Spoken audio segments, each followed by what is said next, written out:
Hello everyone, and welcome to this short tutorial video on MS Flow integration with WEBCON BPS. Specifically, we'll be starting new workflow instances inside WEBCON BPS using a flow.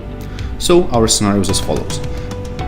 In the input, we have some sort of SharePoint list which has some rows, and each of these rows has an attachment. So the idea is that this is a Word attachment that contains some sort of unapproved instructions, and these instructions need to be approved before they can be converted to PDF and published. So for each of these rows, we can start a new flow, and the purpose of this flow is to launch a new workflow instance inside WEBCON BPS. How this happens is a little bit tricky, but the broad overview is like this. We will have three different post methods, and the first one obtains the authorization token, the second one creates the actual workflow instance, and the third one is a kind of bonus for our scenario, is it will add the attachment from the SharePoint list, and it will add it to the newly created workflow instance. And then finally, at the side of WEBCON BPS, well, there you can do everything else. So the instance is created and the attachment is added by the flow, and then we will have some sort of approval workflow. And in our case, this is a very simple one, so I'll show it just in a moment. And the final outcome of this workflow is after the workflow is complete, the document is approved, it is converted to PDF, and it is posted in some sort of document library for published, finalized documents. So now I'll quickly show you the workflow. So here is our workflow diagram. It is extremely simple. The first step and the first path are carried out automatically by MS Flow. Once the workflow instance takes the first path, it will be saved in the database, so the data will be safe, and it will land in this verification step. And the idea here is that the guy verifying will go back and forth with the editor, and they will send it back and forth between each other until the guy verifying the document is happy. Then he will publish the document on SharePoint by clicking on this button. The workflow instance will arrive in the published file, and then two things will happen, two actions. One will convert the latest attachment to PDF, and the other one will add an element to the list, so it will publish this converted PDF to a document library containing finalized documents. So nothing really special here. Okay, I will now show you how we run the procedure from start to finish. So we have these two SharePoint lists, one for some pending unapproved documents and one for completed approved PDF documents. So starting with this list, we have these rows, and each of these rows should have some sort of Word attachment. So for example, for this one, I'm going to start our flow, let it load. Mine is called approval workflow.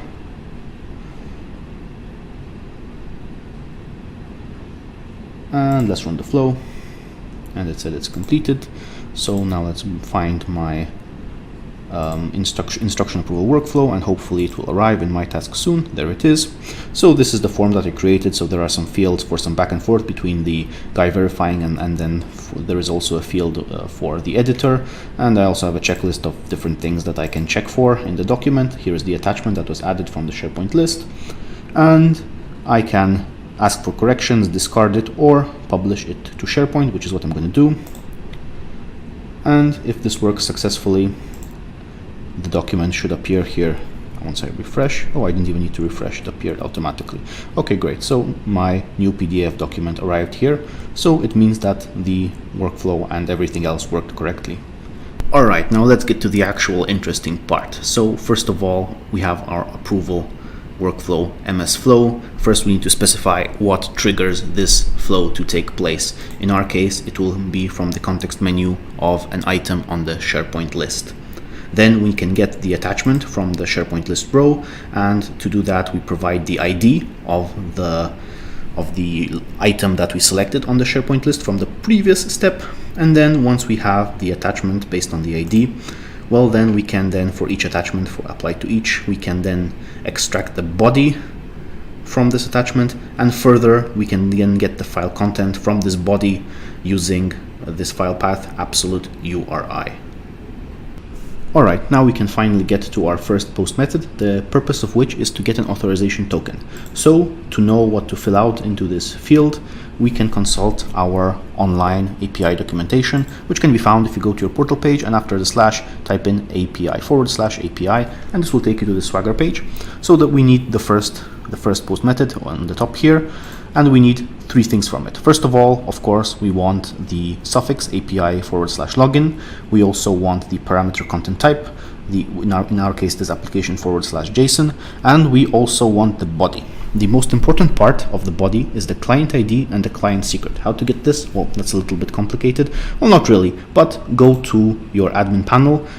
It is the BPS portal /admin panel, and I've already added one, but you will have to create a new one for yourself. So create it, and the important thing here is that you want your login to be unique and not yet existing in your Active Directory. So just type in a completely new login, and this will be used for the purpose of this API application, and your client ID will be visible at all times, and the secret ID will only be visible during creation. So make sure you type it in somewhere or save it to somewhere, because after you close the window for the creation of the application API application, you will no longer be able to find the client secret. Okay, on the topic of this user, we also have to give access to this application, to this API application inside Designer Studio, so that in the context of there can be new workflow instances created. This is done in the process configuration. So in our case, this is the process of which this instruction approval workflow is a part of, this instruction approval process. And here in the user privileges, it is enough at this level, launch new workflow instances. Make sure you add this API so that it will be able to launch new workflow instances. And then we can get back to our flow configuration and fill out this data. So our suffix into here, the content type into the header, and the body, of course, into the body part. So now that we have the post method, we can actually from it obtain the token itself. So for this, we're going to parse JSON, and as the content, we're going to provide the response body from the previous step from our post method. And for the schema, again, to generate this quickly, we can obtain help from our online documentation. At the bottom here, we have this example response. If I just copy it, and if I get rid of this and paste the example into here, it should give you the same schema that I have. Okay, so now that we have the actual token itself, we can isolate it further, but this, I don't think it's necessary. I think we can just pass the token off into the next post method, and this post method is used for generating a new workflow instance. So most importantly, the fruits of our labor in the header, the authorization, we need to put in bearer and then the token. In my case, this is the output of the previous step, but I think you can just take this token directly and put it into here. I think that should work. Next, of course, we need to take the URI, and this we can also find in our documentation. In this case, it is this fourth from the top in the public API elements, start a new workflow instance. So here we have the suffix. We also need to give the path ID. If you remember, in our workflow, we have this flow registration, and this is the kind of the first path that this workflow instance takes to be registered in the database. So we need to provide it as a query. In my case, I put it into the URI over here after the question mark, but you can also pass it in the query. And we also need the body. The body tells us that we need the workflow ID, the form type ID, and any form fields that we want to start the workflow instance with. So I chose to omit the workflow in the form fields. I only provided the workflow ID, which in my case is 52, and form type, which in my case, the ID of the form type is 57. Okay, and now that we've actually generated a new workflow instance, we can add an attachment to it. Well, the attachment from the SharePoint list. So first of all, from this instance that we just created, we need to get the ID. So for that, we'll use this parse. Of course, as the content, we'll provide the body from the previous step, so of the workflow instance we just created.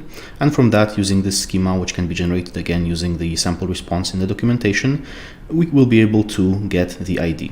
And then after that, I have another compose step. This is not necessary, but this is just to further isolate the ID, but I think you can pass the ID directly from the parse step. And then we can get to our third and final post method. This one is for attaching the attachment to the new workflow instance. So what's important is in the URI, we need to pass the ID from the new workflow instance, which we got from the parse step.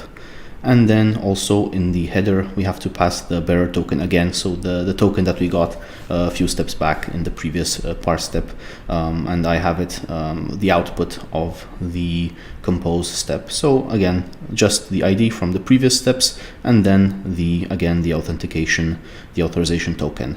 We have to provide that. And the last thing that we need for this post method is the body, and unfortunately here it gets a little bit tricky. So first of all, for the name property, I will pass the display name, which comes from the get attachment step near the beginning of this flow. I think it's the second step. And then as the content property, I will pass this content. I need the content of the attachment. And with some trial and error, we worked out that the best way to get it is to use the following formula. I will show it on screen and I'll paste it also in the video description. So this is it. If I copy this and drop it into here, it should give us this variable which will return the attachment content in base64, which is what we are after.